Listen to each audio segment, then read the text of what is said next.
뭐 주일에도 그렇고 평일에도 계속해서 우리 교회를 이제 찾고 방문해 주시는 분들이 있다는 것은 그냥 우리가 그냥 평시에는 우리 교회에 이렇게 새로운 분들이 오시는구나, 어떤 그런 기대감, 또 그런 마음으로 우리가 바라볼 수 있는데, 지금은 전시예요. 여러분 빨리 좀 제가 계속 외치고 있지만 어떤 상황인지에 대해서 우리 여러분들이 계속해서 관심을 두셔야 됩니다. 왜냐하면 결국에는 우리가 마주하게 될 현실이에요.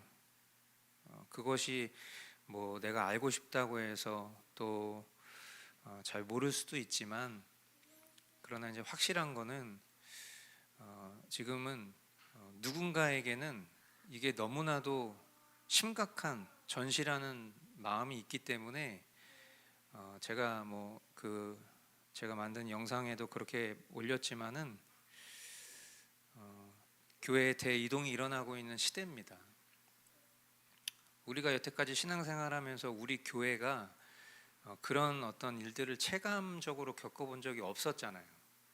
그냥 어떤 교회를 찾고 싶은 마음의 사람들이 옮겨 다닐 수는 있는데, 지금처럼 이렇게 어떤 나라의 주권이 흔들리는 이런 상황에서도 아우 평안해, 아우 행복해 라고 신앙생활 하는 게 되게 이상한 일이라는 거를 자각해야 되거든요. 그런데 그런 자각이 없는 상황 속에서 불의야를 외치는 사람들이 그 상황을 못 견디는 거예요.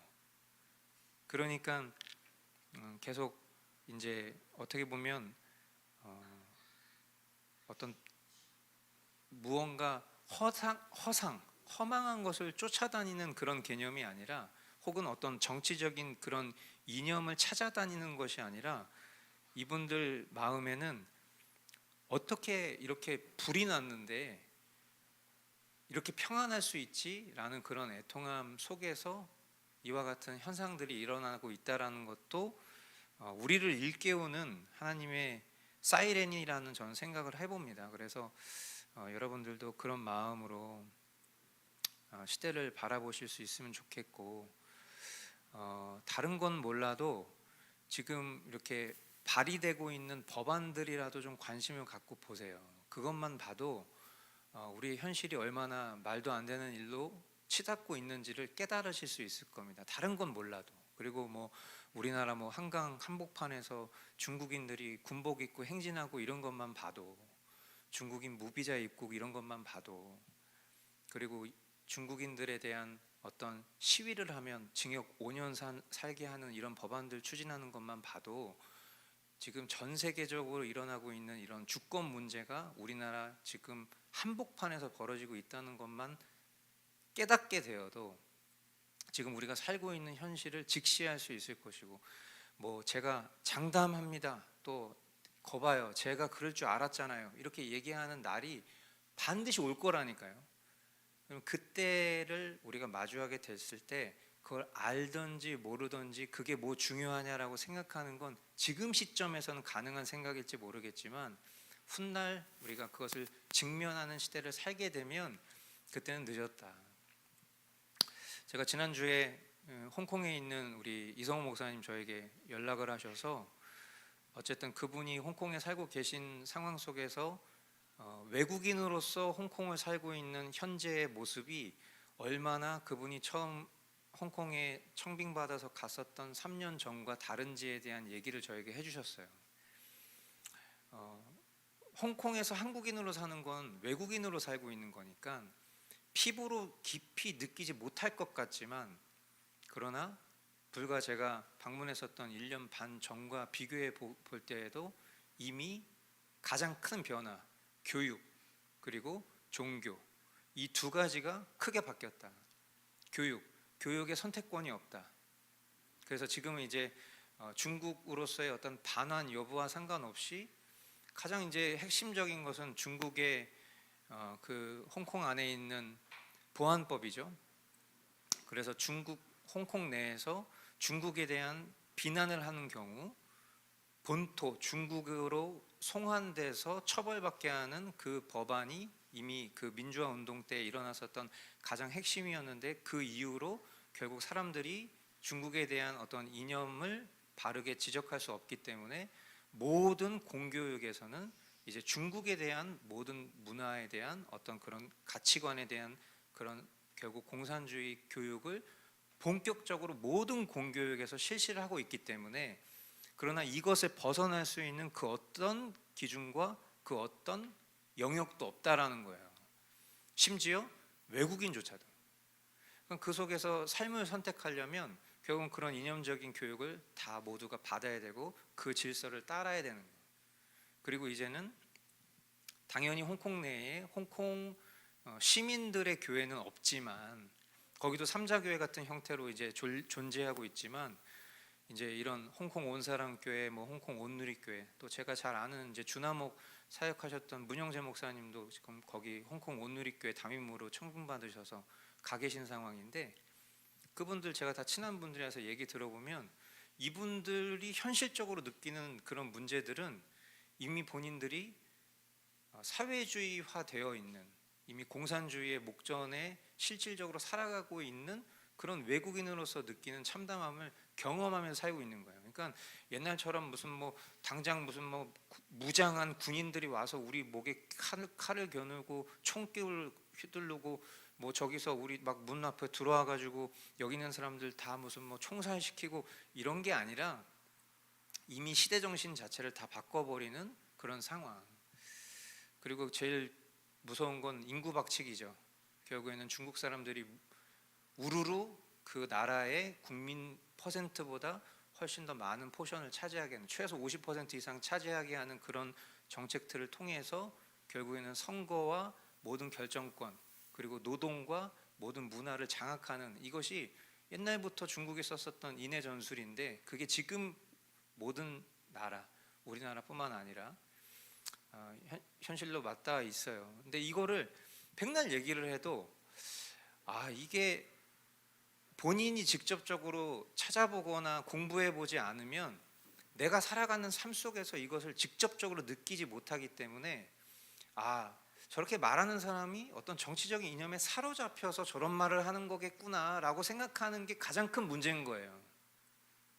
제가 주일날 이런 말씀을 드릴 때에도 여러분들이 꼭 한번 이런 부분에 대해서 좀 찾아보시고 공부해 보시고, 이것이 어떤 그런 편향된 메시지나 어떤 정치적인 이념에 대한 얘기가 아니라 우리가 지금 살아가고 있는 현실 속에 일어나고 있는 문제다 라는 것들을 여러분들이 좀 직감하실 수 있게 되길 바라고, 왜냐하면 결국 앞으로 우리의 교회의 방향성과 또 우리가 살아가는 삶에서의 현실의 문제들이 그 속에서 굉장히 많이 재편될 겁니다.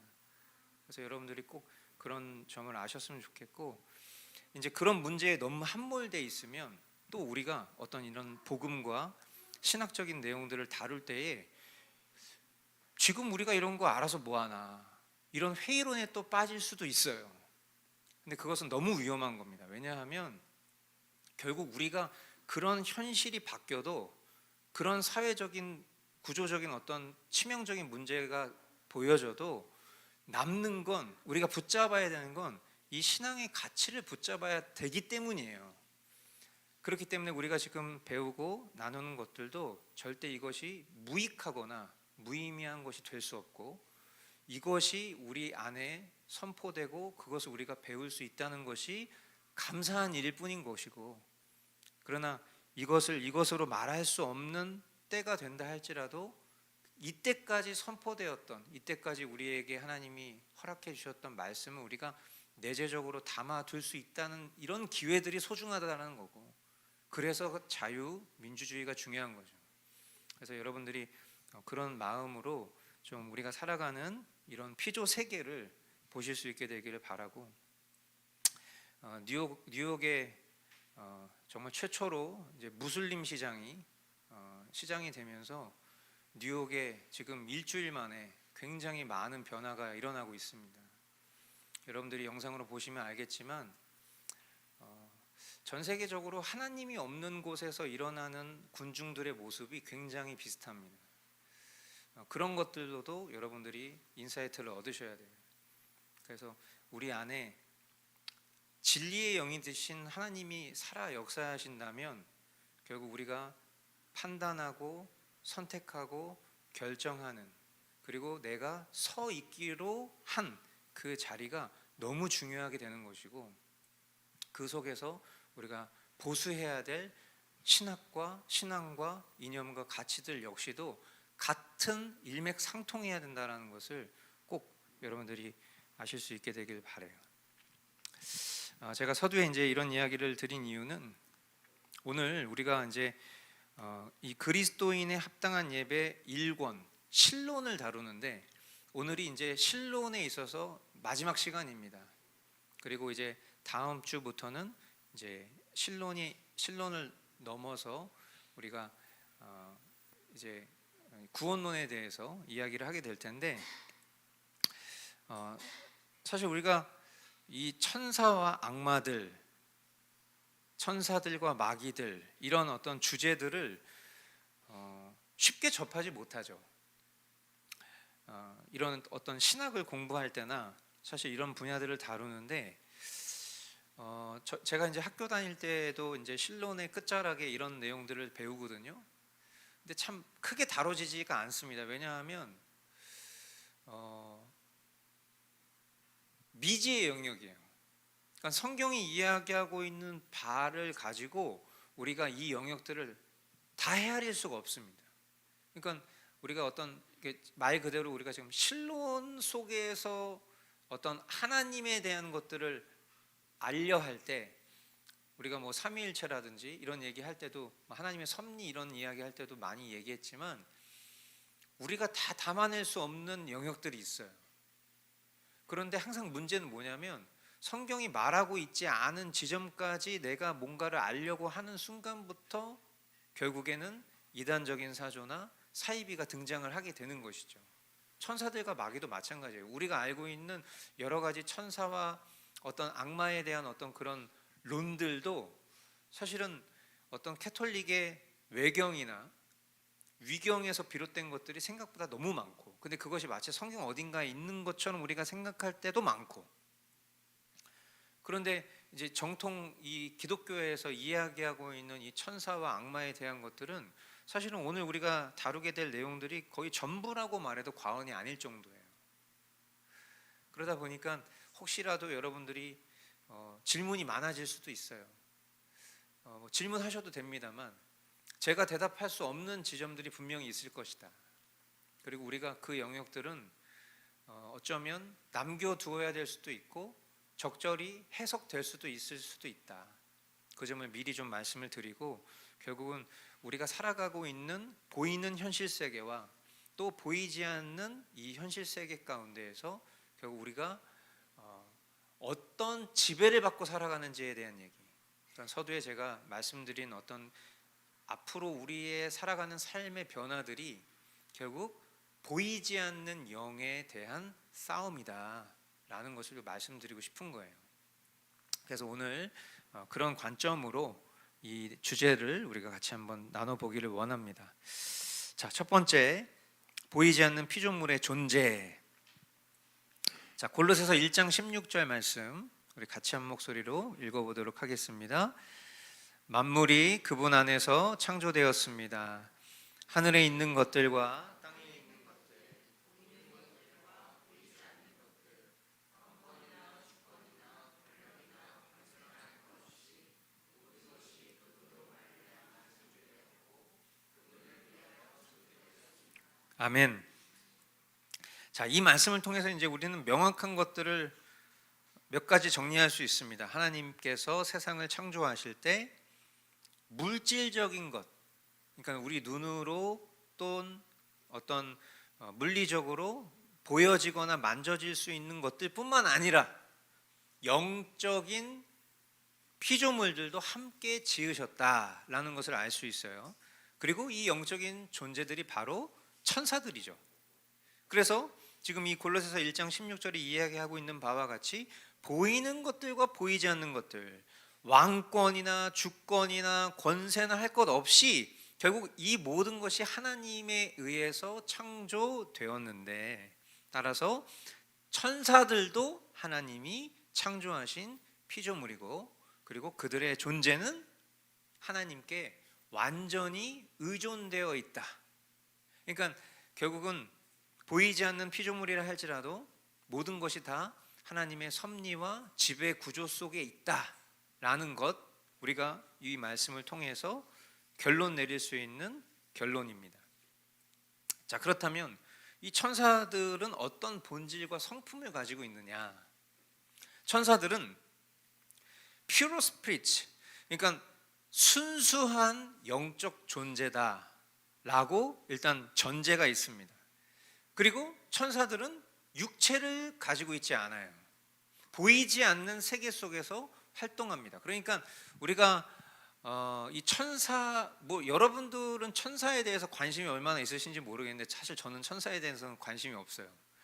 근데 이제 이런 어떤 천사를 소재로 한 어떤 그런 신비한 소설이라든지 또는 그런 어떤 영화라든지 이런 거에 관심이 많은 서구 세계에는 이 천사론과 같은 그런 학문들도 있는 것으로 보아 천사에 대한 관심이 지대하게 많습니다.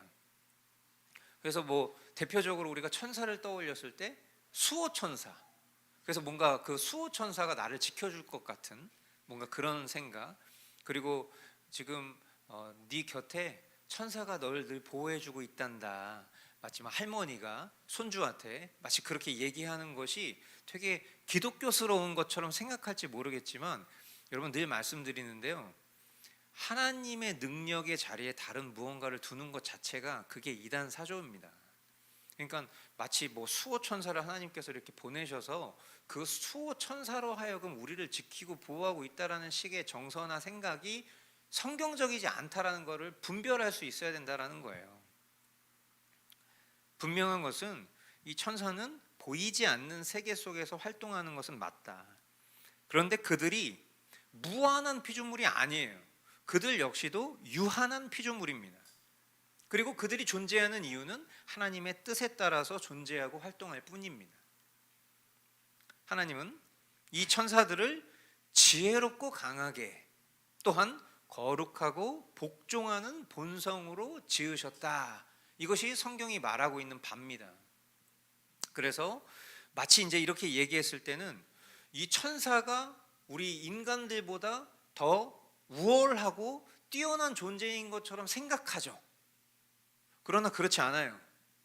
우리 인간은 하나님의 형상으로 창조된 피조물이에요. 하나님을 닮은 존재예요. 그리고 이 천사도 결국 우리를 위해서 하나님이 창조하신 피조물이지 우리보다 월등히 뛰어난 어떤 그런 계층에 존재하는 그런 피조물들이 아니다라는 것을 아셔야 됩니다. 그래서 마치 이런 어떤 천사가 신적인 본성을 가지고 있다고 생각하거나 뭔가 하나님과 동등하거나 또는 하나님과 사람 사이의 어떤 능력자인 것처럼 생각하는 거, 그런 것들은 절대로 성경적이지 않다. 천사들 역시도 하나님의 피조된 종들, 그래서 이 책에서는 이 천사를 servants, 종, 하인 이렇게 표현을 하고 있습니다. 자, 그런데 이제 이 천사들에 대한 성경의 여러 가지 정보들 가운데 이 천사들 안에 계급이 있고 또 이들이 하는 구체적인 사역의 형태가 성경 말씀을 통해서 보여지고 있다라는 것인데, 에베소서 1장 21절 또 골로새서 1장 16절 말씀을 통해서 보건대, 우리가 방금 전에 말씀을 통해서도 읽었지만은 보좌, 권세, 주관, 능력, 그러니까 지금 이 세번역 성경에는 왕권, 주권, 권력, 권세 이런 것들이 표현되고 있죠. 그러니까 이런 명칭을 통해서 이것이 단순한 어떤 구분이 아니라 이 천사들이 하나님의 명령을 수행하는 이런 다양한 역할로서 이런 단어들, 왕권이나 주권이나 권력이나 권세, 이런 형태들의 명칭을 통해서 이들이 하나님의 명령을 수행하는 그런 다양한 역할들이 있다라는 것을 볼 수 있다는 것이고, 그리고 성경에 보면 천사들의 이름들이 등장을 하죠. 뭐 가브리엘 천사, 미가엘 천사 같은 그런 특정 천사들의 이름이 기록되어 있는데, 이들 천사들은 두드러진 지위를 가지고 있는 천사들로 표현되어 있다. 그런 것을 통해서 천사들 안에도 어떤 계급이 존재하는 것은 분명한 사실이구나, 이 정도로 우리가 확인할 수 있다는 거죠. 루시퍼 성경에 있어요? 여러분? 루시퍼 성경 찾아보세요. 루시퍼 있는지. 그러니까 이제 아까 제가 말씀드렸지만 외경과 위경에서 비롯된 이런 유전, 전통 속에 이런 어떤 우리가 뭔가 이렇게 광명한 빛이 타락하여 망가진 어떤 그런 천사가 루시퍼인데, 결국 그 루시퍼가 사탄이 되고, 이제 이런 어떤 인식들이 있잖아요. 그러니까 분명한 것은 우리가 조금 이따도 보겠지만 타락한 천사가 사탄이 된 건 맞아요. 그런데 그 천사가 루시퍼인가, 이런 것들에 대한 것을 우리가 잘 볼 수 있어야 되는데, 그런 뒷받침들이 사실 외경이나 위경을 통해서 뒷받침이 된다면 우리가 이거를 정통 신학 안에서 받아들일 수 있는지에 대해서 분별을 잘 해야 된다는 거예요. 그 천사의 이름을 아는 게 그렇게 중요한 일은 아니거든요. 근데 마치 우리는 그런 외경과 위경에 담겨져 있는 내용들을 정통성 안으로 끌고 들어와서 인식하고 생각하다 보니까 결국 내가 인식하는 그 체계의 기반이 바깥에 있는 거, 거짓된 것들로 기반이 채워져 있다면 그건 우리가 타파해야 될 것들이죠. 그러니까 천사들의 이름을 그렇게 잘 알고 싶어하는 욕심도 우리가 갖지 않아야 될 욕심이에요. 성경이 이해하고 있는 것들만 우리가 잘 생각하고 그것을 담아두면 됩니다. 그래서 천사들 계급이 있다. 어떤 그들 사이에 order, 질서가 있고 랭크, 등급이 있다. 그리고 그 중에서 가브리엘 천사장, 미가엘 천사장 같은 장들이 있는 것은 분명하다. 더 중요한 건 뭐냐? 이 천사들이 하는 사역들이 있는데 그들의 사역을 크게 두 가지로 나누어 볼 수 있겠다. 첫째, 하나님을 섬기는 거예요. 이 천사들은 하나님 앞에서 메인 미니스트리, 이들이 하는 메인 사역은 뭐냐면 하나님을 찬양하고 예배하는 일입니다. 그러니까 우리가 이 이사야 말씀에도 보면 우리가 부르는 찬양을 이제 인용해서 표현하자면 거룩하다 만군의 여호와, 이게 뭐예요? 이게 천사들의 노래예요. 그러니까 하나님 앞에서 이 천사들이 하는 메인 미니스트리가 뭐냐면 하나님을 찬양하는 일을 계속하고 있는 거예요. 그러면 이제 우리 안에 이런 인간이 가지고 있는 고유의 상식과 죄된 본성들은 그런 생각을 하겠죠. 힘들어, 이런 생각 하지 않을까요? 24시간 365일 맨날 거룩하다 약간 소름 끼치지 않아요? 혹시 여러분들 안에 그런 생각 하실 수 있을지 모르겠어요. 그러니까 뭔가 제가 상상력이 지나친 건지는 모르겠지만 하나님이 왜 그런 존재들로 그렇게 영광을 받으시려고 하지? 혹시 이런 마음이 들 수도 있지 않을까? 인간들이 가지고 있는 생각에 뭔가 되게 고압적이고 강제적인 어떤 그런 약한 천사들을 동원해가지고 경배받기를 원하는 그런 종용하는 신처럼 생각하는 인식과 마음이 우리 안에 들 수 있지 않을까요? 하나님은 돌들로도 찬양 받으실 수 있는 분이에요. 그런데 하나님께서 굳이 그런 천사들을 두시고 그 속에 이와 같은 일들을 이루신다라는 것에 대해서 우리는 마땅한 경배를 우리가 그와 같이 드리고 있는지를 생각해 봐야 됩니다. 천사들도 돌들도 하나님을 24시간 365일 찬양하기 위해서 그와 같이 일하시는데, 하물며 하나님을 영화롭게 하기 위한 그런 우리는 그와 같은 삶을 살고 있는가, 오히려 그렇게 반문해야 될 줄 믿고요. 두 번째, 성도들을 섬기는 것입니다. 이 하나님의 뜻의 수행과 성도들을 섬기는 것인데요, 이 천사들은 눈에 보이지 않다고 말씀드렸습니다. 눈에 보이지 않는 그런 하나님의 섭리 가운데, 이 세상 가운데 파송되어서 하나님의 명령을 집행하는 일들을 하고 있다. 그래서 그들이 이제 구약 성경의 뭐 창세기나 열왕기와 이런 말씀들에 보면 어떤 심판의 도구로 나타나기도 하죠. 그러니까 뭐 주의 사자가 현몽하여 이르되 뭐 이런 표현들 쓸 때 거기서 등장하는 하나님 대리자 같은 역할로 등장하는 그런 천사들의 모습이 있다. 그러나 사실은 그게 그 천사가 가지고 있는 고유의 파워를 말하는 게 아니에요. 천사를 통해서 일하시는 하나님의 권능을 볼 수 있어야 되는 거죠. 그러니까 우리가 그런 것들 때문에 뭔가 천사를 하나님과 인간 사이의 권력자처럼 생각하게 된 구조인 겁니다. 그러니까 제가 뭐 지난주에도 설교할 때도 말씀드린 것처럼 이 강단에서 목사가 하나님의 말씀을 선포할 때 대언이라는 표현을 쓰잖아요. 대신 말하는 거죠, 하나님의 말씀을. 그러면 이 대신 말하는 통로는 그러면 하나님과 성도 사이의 어떤 권력자인가로 생각하는 구조가 우리가 빨리 벗어버려야 될 그런 프레임들 같은 거예요. 그러니까 뭔가 그런 통로를 우리가 특별하게 생각하는 거. 그러니까 결국 그런 인식과 정서는 동정녀 마리아조차도 신적 존재로 숭배하게 만드는 그런 사탄의 전략에 우리가 너무 쉽게 노출되는 거예요. 그래서 항상 우리가 기억해야 될 것은 이런 어떤 천사가 하나님의 명령을 집행하고 또 심판의 도구로 나타나는 모습들이 있고, 또 실제로 성도들을 보호하고 인도하는 그런 모습들도 성경에 보여지지만, 그러나 천사들은 어디까지나 하나님께서 하나님의 구원받은 백성들을 섬기라고 보내신 영들이라는 걸 아셔야 된다.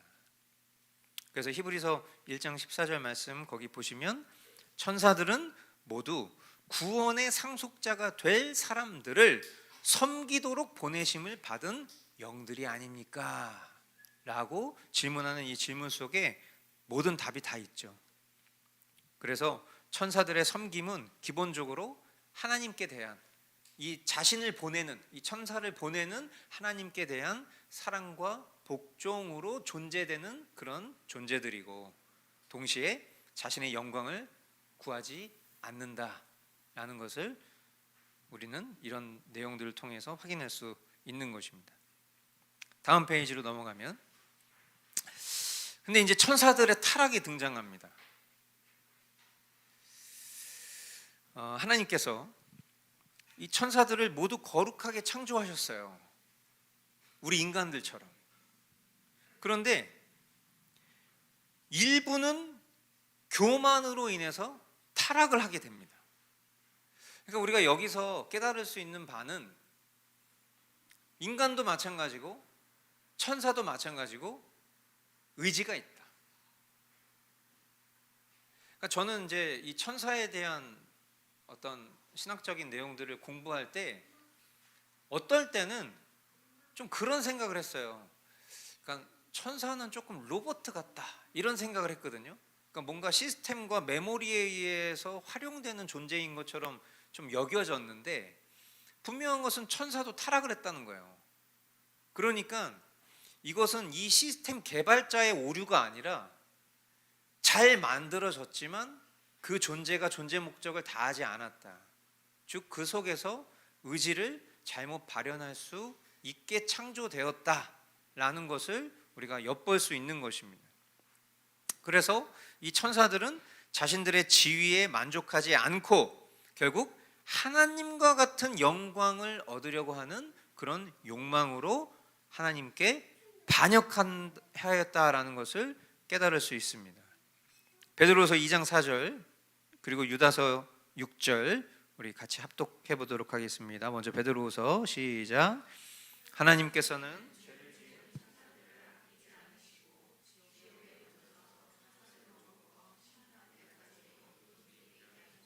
유다서 말씀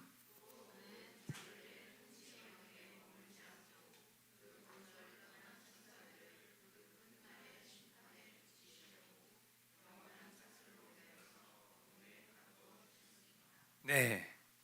자, 그러니까 아마 질문을 하게 되면 이 지점에서 질문을 할 가능성이 제일 높습니다. 저 역시도 그런 질문들을 가지고 있었고, 근데 사실 저도 잘 모르겠어요. 왜냐하면 인간이 왜 죄를 짓게 되었는가?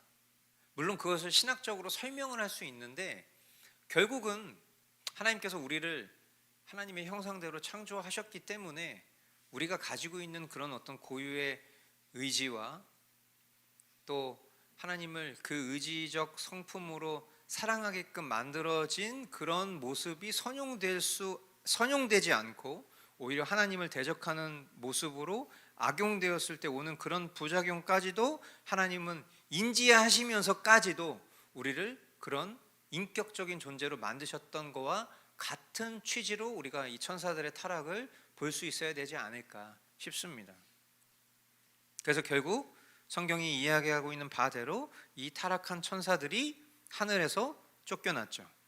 그리고 그들의 지도자가 누구냐? 사탄인 거예요. 이번에 그 맘다니가 이제 그 사람 30대잖아요. 어떻게 보면은 인플루언서 출신의 정치 경력도 제대로 있지도 않은 그런 지도자가 딱 시장이 되자마자 연설문들을 제가 쭉 보면서 야, 정말 무섭다 그런 생각을 했어요. 여러분 보셨는지 모르겠지만 이 맘다니의 당선을 통해서 사탄교가 지지 선언을 했죠.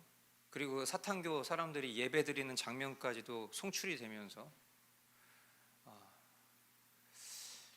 그런 다양성을 우리는 존중하겠다. 여러분 이게 좌파의 민낯입니다. 그러니까 빨리 깨어나셔야 돼요. 그러니까 내가 누구 편에 서 있어야 되는지에 대해서 명확한 거예요. 이건 너무나 영적인 것이고 너무 분명한 거예요. 그러니까 복잡하고 어렵지 않은데 베베 꼬아놓으니까 우리가 얼핏 그 안에서 뭔가 그 안에도 성경적인 가치관과 이념이 있지 않을까? 그래도 성경이 이야기하는 어떤 좋은 어려운 사람들을 도와주는 어떤 정책적 이념은 그거는 어떤 진보적 이념 속에서 우리가 받아들일 수 있는 이념이지 않을까라고 생각하는 것 자체가 너무 위험한 발상인 거예요. 그러니까 이 사탄이 하는 어떤 그런 기본적인 일들을 보면 결국은 여러분 우리가 말씀을 통해서도 깨닫지만 진영이라는 것은 같은 진영 안에 있을 수밖에 없는 거예요. 그렇지 않아요? 그러니까 우리가 기독교 신자라면 우리에게 있어서 제일 중요한 건 기독교적 가치입니다. 그런데 만약에 이 기독교적 가치를 훼손하는 어떤 다른 이념을 가지고 있는 사람과 우리가 연대하거나 연합할 수가 없어요. 그렇죠? 그건 당연한 거예요. 만약에 우리가 이 안에서 같이 신앙생활을 하고 있는데 기독교 신앙도 이야기하고 그것도 찬양하고 박수치고 불교적 이념도 우리가 동의하고 그 안에도 나름 좋은 의미가 있구나 동의하고 박수 쳐주고 캐톨릭도 동의하고 박수 쳐주고 이슬람도 동의하고 박수 쳐주고 그럼 그건 기독교 신앙이 아닌 거잖아요. 너무 심플한 거예요. 그런데 사탄은 어떻게 만듭니까? 항상 거짓을 하는 거예요. 속이는 거예요. 그럴싸하게 만드는 거예요. 그래도 이 안에도 좋은 게 있잖아. 그래도 그들의 의견을 들어볼 필요는 있잖아. 그 안에도 우리가 충분히 받아들여야 되는 그런 정신이 있는 거야. 왜 그걸 받아들이지 못해? 우리 이런 식으로 만들게 하는 게 사탄의 전략이에요. 사탄은 항상 우리 눈앞에 위협하는 존재로 나오지 않는다는 걸 꼭 아셔야 돼요.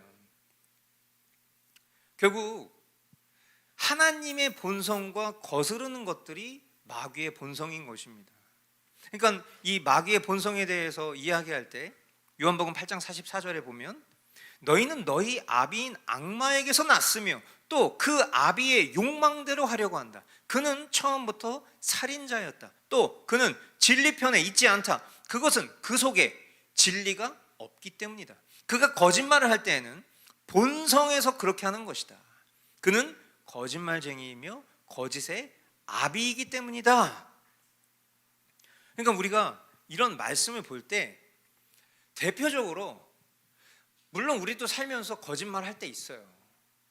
그런데 우리가 만약에 거짓말 할 때 우리 자신을 살면서 거짓말 안 하는 사람이 어딨어 라고 생각하면서 우리가 만약에 거짓말을 한다면 그 사람은 양심이 화인 맞은 사람이에요. 근데 나도 모르게 궁지에 몰려서 거짓말을 할 수 있어요. 하지만 이것이 내 안에 살아 역사하시는 하나님께서 기뻐하시지 않는다는 것을 깨닫고, 미안해, 나 사실은 거짓말이었어, 진실은 이거야 라고 만약에 정직하게 얘기할 수 있다면 그것은 죄인의 본성을 가지고 있지만 은혜 입은 죄인 된 모습으로 우리가 확증할 수 있잖아요. 근데 지금 우리가 살아가고 있는 이 시대는 진리를 교묘하게 왜곡하거나 또는 거짓을 거짓으로 두둔하고 그 두둔한 것을 또 거짓으로 덮으려고 하는 이런 모습 속에 만약에 우리가 처해져 있다면, 여러분, 여기서는 더 주저할 게 없어야 돼요. 이걸 우리가 계속해서 뭔가 나의 어떤 그런 왜곡된 가치관을 계속 지키려고 하는 그 시도 자체가 하나님을 대적하는 것이라는 것을 명확하게 아셔야 되는 거예요.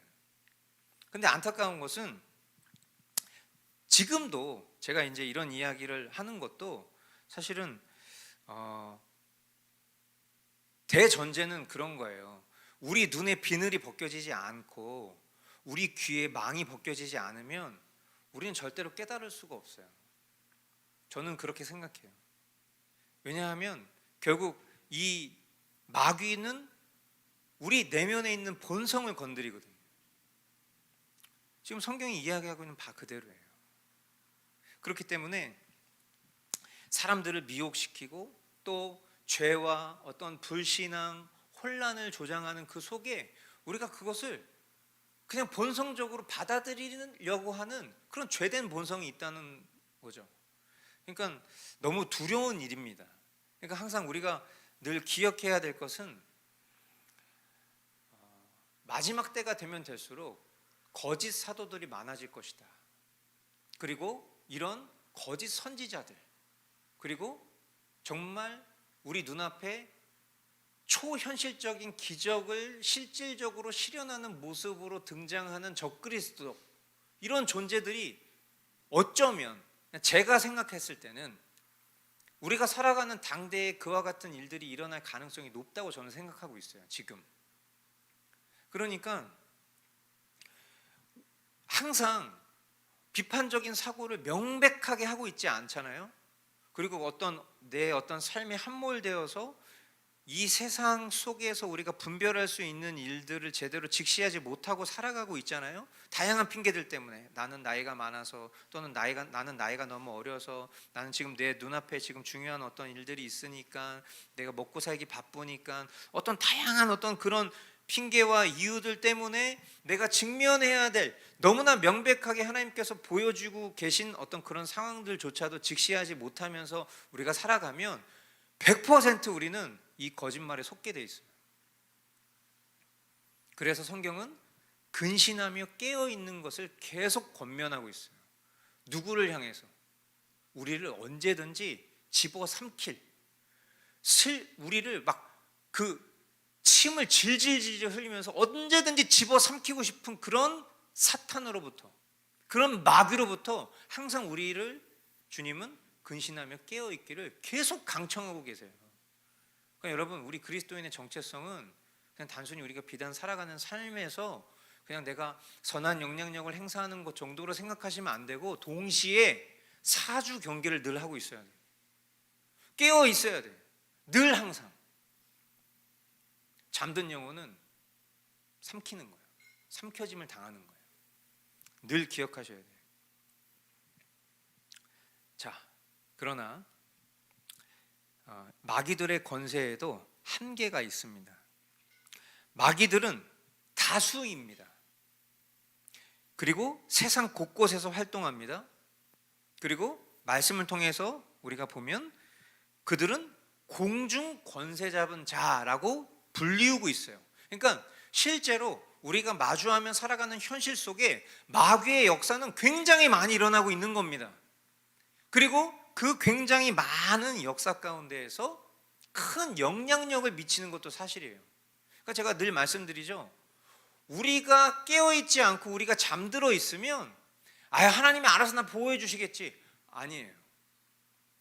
최종적 구원까지 우리를 지키시고 인도하실 수는 있겠지만 당연히, 그러나 그 살아가는 삶 속에서 우리는 이 거짓의 아비의 종노릇하는 삶을 살게 될 가능성이 너무 높아지는 거예요. 그 의지적 발현은 우리가 해야 되는 거예요. 우리가 깨어 있어야 되는 거예요. 물론 그 대전제는 당연히 주님이 우리를 지키시고 보호하신다는 대전제 속에서 일어나는 것이지만, 그러나 마귀는 실질적으로 큰 영향력을 미치고 있다. 그들의 목적이 뭡니까? 마귀의 목적이 뭐예요?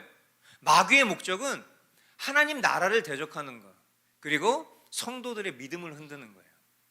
자, 저를 한번 보세요. 자, 마귀의 목적은 하나님 나라를 대적하는 것, 그리고 성도들의 믿음을 흔드는 거예요. 여러분, 자, 하나님 나라를 대적하는 거예요. 하나님 나라를 대적하는 게 뭡니까? 한번 생각해 보세요. 그러니까 우리가 되게 막연하게 신앙생활을 해왔다면 물론 그것이 뭐 틀렸다라고 말하는 건 아니에요. 후회하는 건 아니에요. 근데 한번 생각해 보시라고요. 하나님 나라를 대적한다는 건 뭐겠어요? 한번 생각해 보세요. 하나님 나라를 대적하는 게 뭐겠어요? 너희는 먼저 그의 나라와 그의 의를 구하라. 그리하면 이 모든 것을 너희에게 더하시리라. 저와 여러분들이 살아가야 될 삶의 목적입니다. 그죠? 하나님의 나라와 하나님의 의를 구하는 게 우리의 목적이라고. 그런데 사탄은 이 나라를 흔드는 거예요. 이게 뭐겠냐고요. 여러분, 이건 그냥 심플한 거예요. 결국에는 기독교 신앙이에요. 우리의 신앙이라고. 우리의 신앙과 믿음을 흔드는 거라고요. 하나님 나라라는 게. 여러분, 우리의 구원이 사탄을 통해서 취소될 수 있습니까? 없죠. 하나님 나라가 사탄의 공격으로 하나님 나라가 패할 수 있습니까? 없어요. 사탄도 그걸 안다고 자신의 한계를 알아요. 하지만 자기가 할 수 있는 최선을 다하고 있어요. 그게 뭐예요? 그게 하나님 나라를 흔드는 거예요. 하나님의 나라는 결코 무너지지 않네. 그건 우리가 할 선포지만, 그러나 결코 무너지지 않게 하시는 건 하나님이죠. 그러나 사탄은 이 나라를 흔들 수 있다는 걸 알아야 돼요. 저와 여러분들이 하나님의 진리를 벗어나서 우리의 믿음과 신앙이 흔들리게 할 수 있는 그런 파워를 가지고 있다는 걸 인정해야 된다고요. 그냥 핫발이 어디 봉다리 같은 그런 사탄이 아니에요. 여러분, 진짜 이거 너무나 중요한 문제예요. 하나님 나라를 흔들 수 있다. 동시에 성도들의 믿음을 흔들 수 있다. 그러니까 우리의 구원의 여부를 훼손시킬 수는 없지만 우리로 하여금 하나님의 자녀답지 못하게 살아가게 할 수 있다는 것을 아셔야 돼요. 근데 이 지점에서 많은 성도들이 막연하게 생각하죠. 하나님이 알아서 나를 보호해 주시겠지. 마치 수호천사처럼. 저와 여러분들이 발휘해야 될 의지의 지점이 여기 있어요. 우리가 늘 항상 생각해야 돼요. 그래서 이 사탄이 이 하나님 나라와 우리의 믿음을 흔들 때 보면 종종 이 어떤 사람의 생각이나 또 감정 속에서 역사합니다. 그래서 이 생각 속에서는 거짓 교리와 거짓 이념으로 우리를 유혹하고 속이고요. 그리고 우리의 감정 속에서는 계속해서 우리 마음 가운데 역시 거짓 평안, 거짓 행복, 거짓 만족, 이런 것들을 계속 심어주는 거예요, 사탄이. 그래서 제가 이제 예전에 그 C.S. 루이스가 쓴 스크루테이프의 편지라는 그 책을 여러분들도 보신 분들 있겠지만, 그 책에 보면 아주 그 사탄이 우리 인간의 내면을 어떻게 회방하고 훼손하는지, 어떻게 거짓말로 우리의 생각과 이념을 파괴하는지에 대한 것을 마치 사탄이 자기 조카 사탄에게 편지 쓰듯이 쓰는 그런 어떤 내용들로 구성되어 있는 책이잖아요. 그 내용을 보면 정말 소름 끼치도록 우리의 삶에서 보이지 않는 이런 영들이 어떻게 역사하고 작용하는지를 우리가 아주 깊이 깨달을 수 있어요. 근데 우리는 사실은 이런 공격에 노출되어 있음에도 불구하고 실질적으로는 굉장히 무방비 상태죠. 여러분, 대한민국 건국 역사에 하루아침에 장성 40명을 다 날려버리는 그런 역사를 보신 적이 있습니까? 지금 우리나라 그런 현실이라고요. 하루아침에 장군 40명을 교체했다고요. 이거 무슨 얘기예요? 무장 해제된 거예요. 정말 이거는 그냥 표면적인 거죠. 그러나 그 너머의 영적인 영역에서 우리 기독교 신앙 안에 사실 그 어떤 때보다도 위기임에도 불구하고 야, 우리는 아직도 평안하다라고 그냥 예배하고 있는 그런 모습들이 저는 좀 이질감을 느낍니다. 사실 그런 얘기들을 요즘에 많이 듣고 있어요. 많은 성도분들이 목사님이 뭐 좌파여서 목사님이 윤석열 사형시켜야 된다, 김건희 쳐넣어야 된다, 이런 얘기 하는 것 때문에 너무 싫어서 저는 그 교회 다닐 수 없어서 뛰쳐나왔어요. 이런 얘기 하시는 분들은 사실은 우리 교회 안 와요. 근데 오히려 우리 교회 오시는 분들 얘기를 들어보면 표면적으로 아무 문제 없대. 근데 아무 얘기를 안 한다는 거예요. 지금 이 시대와 우리 나라의 현실이 이런데 아무 얘기를 안 한대요. 여러분, 진짜 위험한 게 뭐냐면 지금 우리나라가 처한 현실에 대한 얘기를 하지 않는 게 오히려 더 정치적인 거예요. 한번 생각해 보세요. 지금 그 어느 때보다도 남녀노소가 가장 첨예하게 예민한 그런 시기를 우리가 대한민국 건국 이래 맞이하고 있거든요. 근데 이런 상황 속에서도 정치 얘기를 무조건 그 얘기만큼은 하지 않겠다라고 말하는 게 제일 정치적인 거예요. 차라리 어떤 정치적인 얘기라도 좌든 우든 얘기하는 게 오히려 소신이 있는 거겠죠. 근데 오히려 절대 정치적인 얘기를 하지 않는데 그 어느 때보다도 정치적으로 혼란한 시대를 만약에 살고 있는데 교회가 그 얘기를 하지 않는다? 그게 제일 정치적인 거예요. 왜 그럴까요? 그게 바로 결국 이 마귀의 권세들이 바로 그런 것들이에요. 우리로 하여금 무감각하게 만드는, 우리로 하여금 그냥 입을 뒤집어 쓰게 하는 거. 주님은 우리에게 반드시 명확하게 말씀하셨어요. 우리의 싸움은 혈과 육에 대한 싸움이 아니에요. 그건 분명합니다. 여러분, 우리가 중국 공산당, 북한 공산당을 미워할 수 있지만 북한 주민, 중국 사람들, 이런 사람들을 혐오하거나 미워해서는 절대 안 돼요. 무슬림이라는 거짓 종교와 그 너머에 있는 사탄을 미워할 수 있지만 우리는 그 사람들을 사랑할 수 있어야 됩니다. 동성애라는 그 죄를 미워하지만 동성애자에게 회심의 기회를 언제든 열어줄 수 있어야 되는 게 우리 기독교인의 태도예요. 맞습니까? 그렇다면 여러분, 어떤 것보다도 우린 지금 우리가 처한 현실에 대해서 명백하게 잘 알고 있어야 돼요. 그래야 이런 분별도 할 수 있는 거예요. 마귀의 권세는 항상 이런 하나님 나라와 성도들의 믿음을 흔드는 것이 목표다. 그리고 항상 사람의 생각과 감정 속에서 역사한다. 반드시 여러분들 꼭 기억하시기 바라요. 하지만 그러나 마귀의 권세는 하나님의 주권 아래 제한적이다.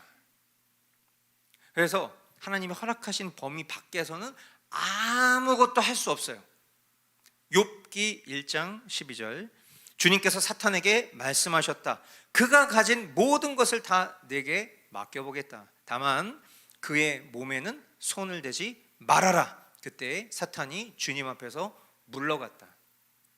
그러니까 결국 사실 이런 어떤 근원적인 문제, 하나님이 죄의 조성자신가? 어떤 이런 근원적인 질문들과 문제들 속에서 우리가 항상 질문을 마주할 때 보면, 아니 근데 왜 하나님은 그 사탄을 물리치시지 않고 왜 이 사탄의 권세를 그냥 두시지? 그러나 그것을 하나님의 권세 아래 제한적으로 두셨지만 왜 그것을 허용하시지? 이런 어떤 철학적인 질문들은 오늘 우리 교회를 방문하신 형제님을 통해서도 들을 수 있었어요. 왜 성도들이 보이지 않게 보이게 이 나라를 위해서 기도하고 있지만, 그러나 왜 하나님께서는 이와 같은 상황들을 우리에게 허락하셨을까? 사실 지금 우리가 마주하고 있는 현실 이전의 역사를 살아왔었던 핍박과 박해와 여러 가지 전쟁과 수많은 상황들 속에서 신앙생활을 했었던 사람들도 그런 기도들을 해왔겠죠. 그러나 우리가 이 히스토리를 통해서 하나님이 어떤 일들을 이루셨는지를 지켜보면 결국 하나님은 그 가운데서도 하나님의 뜻을 이루어 가시는 도구로 죄와 악을 허용하실 때가 있더라. 그리고 그것에 대해서 왜 그런지에 대해서는 진흙주제해. 결국 우리는 그런 대답에 도달할 수밖에 없죠. 하나님이 그와 같은 섭리를 갖고 계신다는데 우리가 그 상황 속에서 어떤 하나님의 완전성을 훼손하려고 하거나 내가 이해되지 않는 것에 대해서 하나님을 설득하고 하나님을 오히려 꼬집으려고 한다든지 그런 태도들은 바람직하지 않다. 그리고 분명한 것은 하나님께서 마지막 때에 명백한 심판을 약속하셨다라는 것을 우리는 조금 이따가 다루게 되겠지만 그런 부분에 대해서 좀 명확한 우리의 입장을 좀 정리해 두어야 할 것입니다. 성도들과 악령의 대적. 결국 우리 성도들은 이 세상에서 누구랑 싸워야 됩니까? 마귀랑 싸워야 되는 거예요. 혈과 육에 대한 싸움이 아니라 악한 영과 대적하는 거예요. 악한 영은 어디 있습니까? 눈에 보이지 않아요. 이 마귀와 사탄의 영에 사로잡혀서 지배를 받고 있는 사람들을 통해서 일어나겠죠. 그러니까 우리는 결국 그 사람과의 대적의 모습을 갖고 있지만 그러나 사실은 그 너머에 성령으로 사로잡힌 그리스도인과 사탄의 영의 지배를 받고 있는 사람들과의 대립이 존재하는 거예요.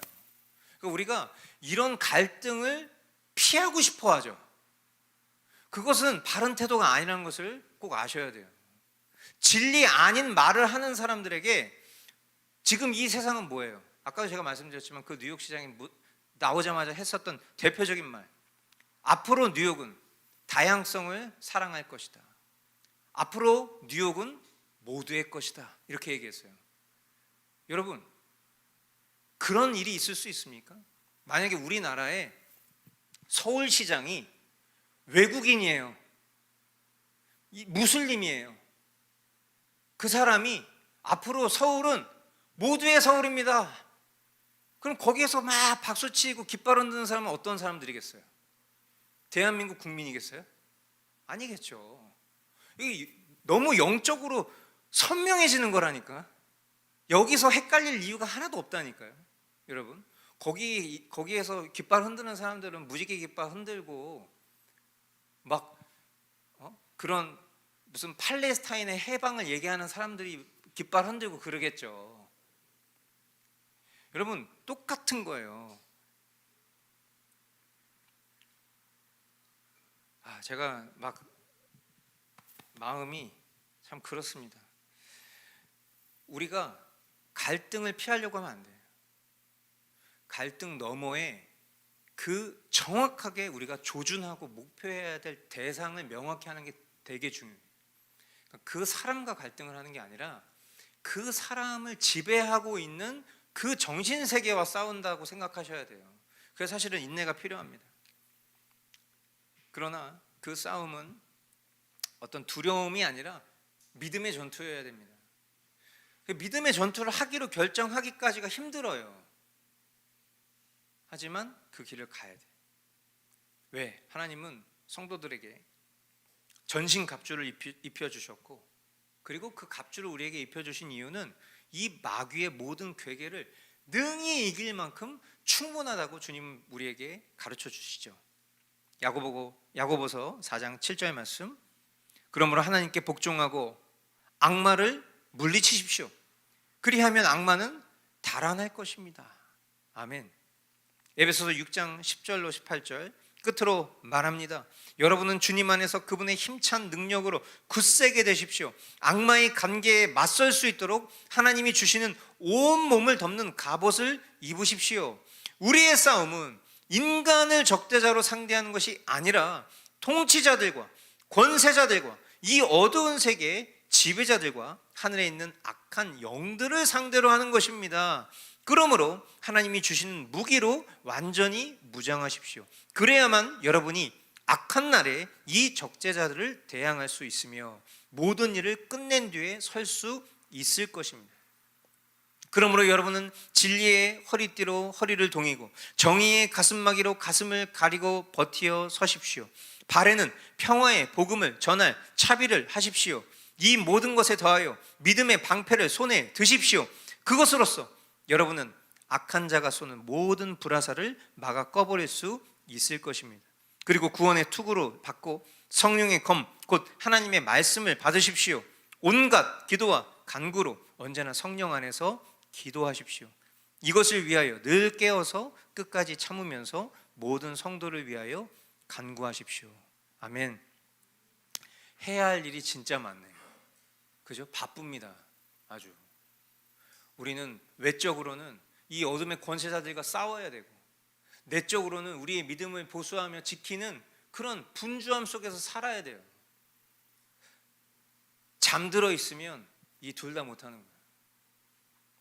여러분 깨어나셔야 돼요. 정말이에요. 마귀들의 최후입니다. 이 마귀들의 운명은 이미 결정되어 있습니다. 마태복음 25장 41절 그때의 임금은 왼쪽에 있는 사람들에게도 말할 것이다.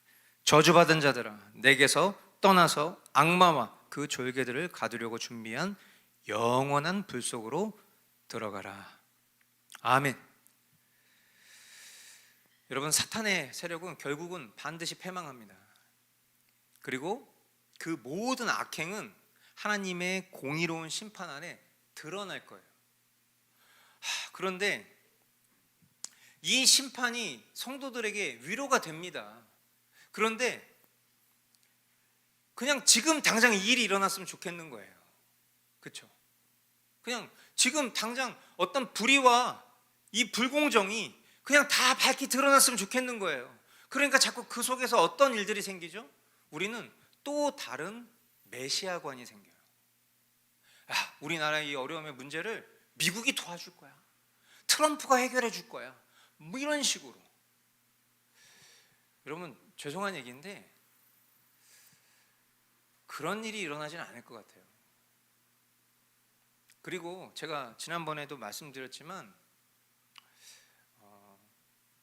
이 세상은 반드시 전체주의화 될 수밖에 없습니다. 그래야 우리가 모든 민족으로부터 예수님 이름 때문에 핍박을 받게 될 수밖에 없거든요. 그리고 지금 어쩌면 앞으로 우리 대한민국이 처한 현실이 바라고 원하는 것처럼 되지 않을 가능성이 큽니다. 정말 절망적인 거라고 생각해요. 그런데 우리가 그런 상황 속에서도 하나님의 위로를 저버려서는 안 됩니다. 그리고 그렇다고 해서 우리가 수동적이거나 그렇다고 우리가 그냥 그런 것에 관념적으로 체념하면서 살자는 얘기가 아니에요. 결국 우리는 믿음의 분투를 해야 됩니다. 우리에게 전신갑주를 입혀주신 그 하나님의 능력을 힘입어서 우리는 굳건히 서야 돼요. 굳건히 선다는 것은 믿음을 보수하는 것입니다. 보수. 계속 말씀드리잖아요. 보수라는 단어를 잘 모르고 보수라는 단어를 쓰시는 분들이 너무 많은데 보수는 지키는 거예요. 지키는 거. 굳게 서는 게 지키는 거잖아요. 그 진리 위에 우리는 굳건히 서야 되는 거예요.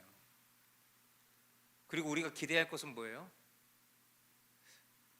아마 우리가 인내하고 참아야 될 세월이 너무나 길어질 수도 있겠지만 그 너머에 도대체 어느 정도 수준으로 하나님께서 신원을 회복시키시고 공의의 심판을 하실지 가늠이 되지는 않지만 하나님께서 명명백백하게 모든 것들을 다 밝히 드러내실 것이다. 그래서 지금은 이 영적 권세자인 이 마귀가 공중 권세를 잡고 있는 이 마귀가 성도들을 괴롭히고 있지만 그리스도의 승리 안에서 그들의 종말이 확정되었다. 그리고 그 지배를 받는 사람들조차도 하나님 앞에 벌거벗겨지게 되겠죠.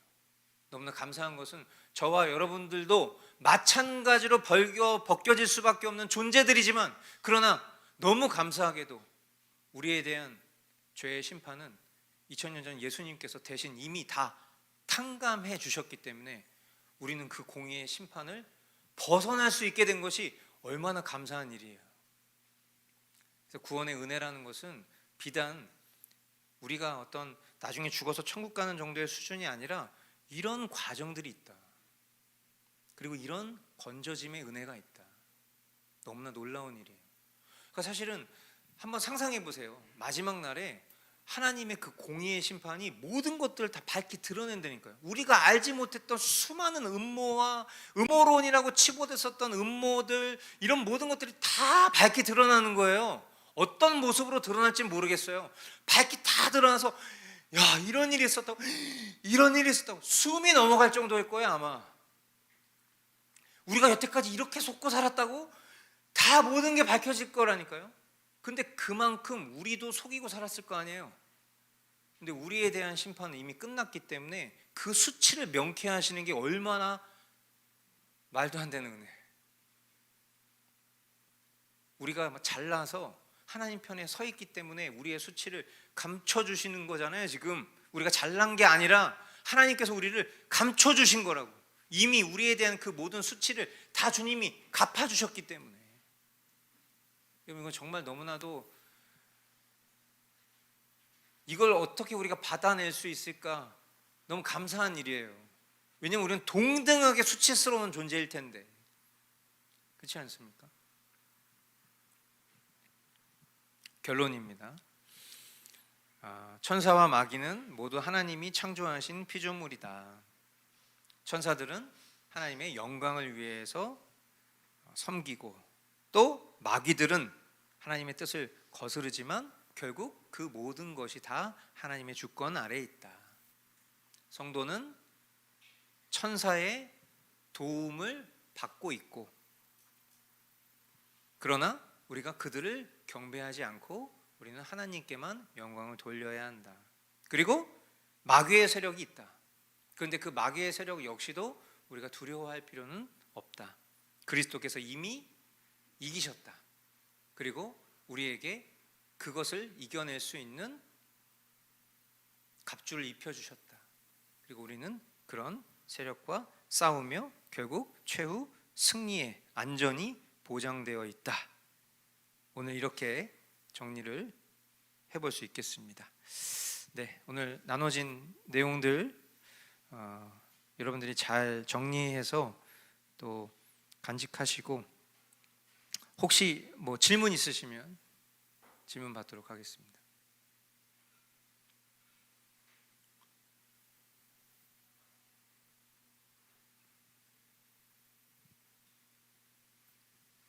없으시죠? 같이 한번 기도하고 오늘 마치기를 원하는데, 여러분, 요즘에 제가 우리 교우들을 위해서 기도할 때마다